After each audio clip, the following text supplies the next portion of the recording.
Yes. I'm curious about your how you go about putting the books together, because your style is so conversational. Do you do all the research ahead of time and then sit down and kind of write through it, which is sort of what it feels like when you read it? Or do you end up going back and forth, writing chapters or bits and pieces?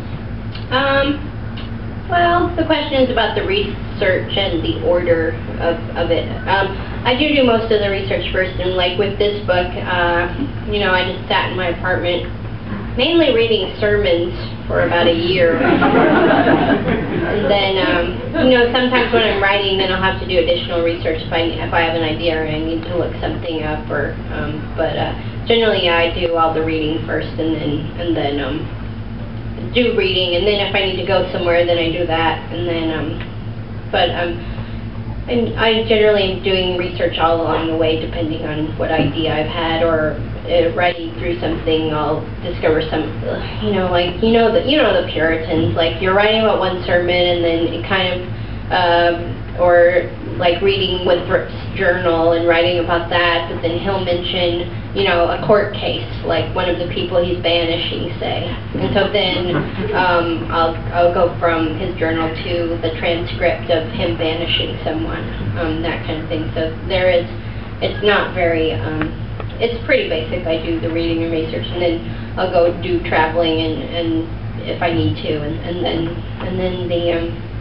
but before I do the writing, I definitely have the whole thing structured out, and by that I have, to do that, I put all the ideas, the timeline, the stories, the anecdotes, just anything I need to mention or quote from, everything I put on index cards, and spend weeks on my living room rug moving those around before I start writing.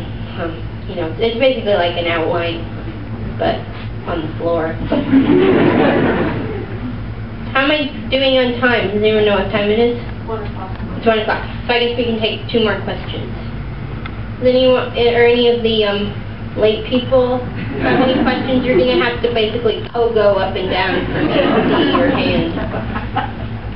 Yes, you here. Well, can you just talk a little bit about the current campaign in Obama and the difference you think it would make if he actually wins? The question is, could I talk about the current campaign in Obama and what difference I think it would make if he wins? Oh, it would be nice, that the person sworn in to defend the Constitution has read the Constitution.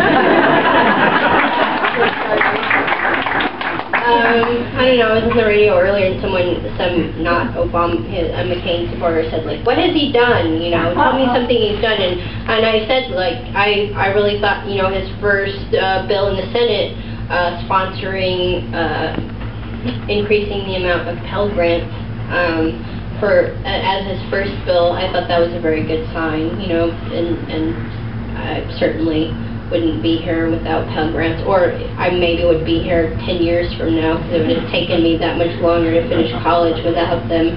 I mean, your basic closing Guantanamo, I think that would make a difference, at least to, some people in the rest of the world, and I wouldn't mind either. The stopping of the tour. Isn't it sad, like, a lot of what he's going to do is just, like, getting us back to the basic level of, like, normalcy and decency, like, oh, we'll stop the torturing, and,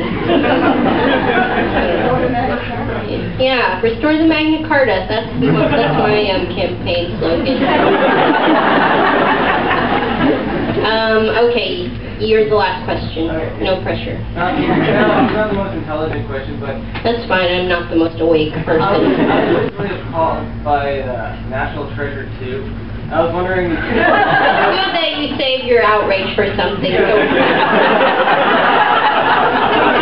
On the historical liberties taken about the assassination of Lincoln, and I don't even remember what happened in the movie. I just remember being appalled and wondering what you would think. I watched that with my nephew. The question is about National Treasure 2. And I was appalled by the historical inaccuracies having to do with the Lincoln assassination.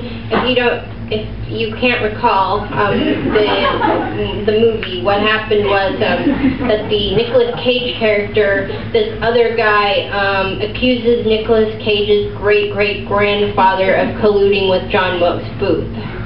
and hijinks ensue. I don't know. It seemed like the movie was sort of over the top enough that probably like no one would take everything in it as kind of gospel truth. And dude, does that kind of thing bother me? Not really. I mean, I thought it was just kind of silly, and my nephew liked it. He's 8. And I mean, the one thing it does, not well or anything, but it does have this kind of you know, they're on the hunt for the clues, and they have to like break into Buckingham Palace and the Oval Office and kidnap the president and all this stuff, but going to the Library of Congress. And I have to say that's a fairly accurate portrayal of what my life is like. You know?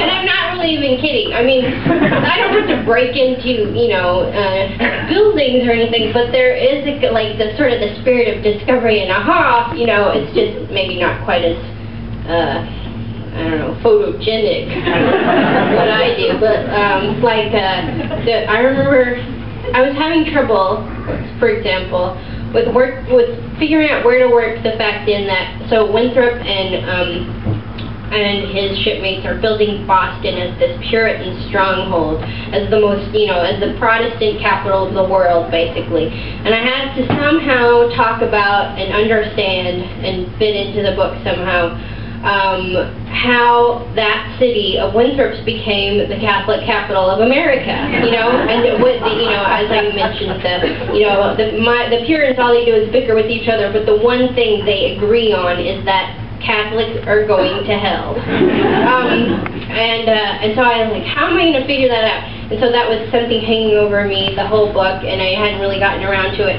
And then there was the day I realized, you know, that Boston becomes the Catholic capital of America because of the potato famine, which is because of a germ on the potatoes in Ireland, you know, and that like flings all the Irish to Boston, bringing their popery with them. And then it occurred to me how, like, sort of the almost poetic justice of that, because Winthrop and his fellow colonists are able to settle Massachusetts because of germs as well, because a plague had wiped out the native population of Massachusetts just a few years before their arrival. Like most of the Indians of Massachusetts were all killed, were all dead of plague, of smallpox and other diseases. And so, like, the day I figured out, you know, they were able to build their Puritan stronghold because of germs, and then that their Protestant stronghold becomes a Catholic bastion because of another kind of germ. That was like the, you know, in the movie when Nicolas Cage like finds that clue in the desk of the Oval Office. That's what it was like for me, sitting in my pajamas in my apartment. You know, like, oh, light bulb. Anyway, I mean, those movies are goofy, but it's sort of kind of part of what I do. Like, I think history is exciting and funny and fun, and there's all that intrigue and, you know, like sex and death and violence and murder, and so, you know, at least they gave it a shot, making money off it. It's a living, trust me. Anyway, I want to thank you all for giving up your lunch hour to...